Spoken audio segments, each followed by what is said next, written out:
מחר על הוועדה לבחירת שופטים, למרות שהכיוון של נתניהו ברור או נראה ברור, נציג קואליציה ונציג אופוזיציה, עדיין לחץ פנימי בתוך המפלגה, חברי כנסת שהצהירו שיצביעו לשני נציגי קואליציה בהתאם לצו מצפונם, באופוזיציה מזהירים בתגובה, לא תהיה הזדמנות שנייה. הנה הכתבה של דפנה ליאל.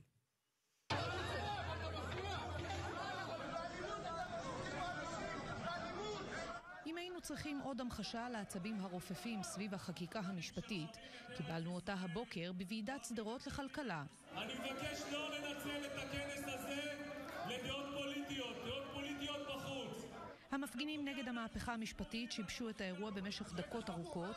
לאחר שסרבו להתפנות נכנסה המשטרה פנימה וביצעה מעצרים לעיני באי הכנס. לא נתנים לי להיכנס פנימה, אני נרשמתי כמו שצריך. תכבד פה את האנשים שבמשך שנים, 20 שנה גרים פה תחת טרור, לא מבדילים בין שמאל לימין.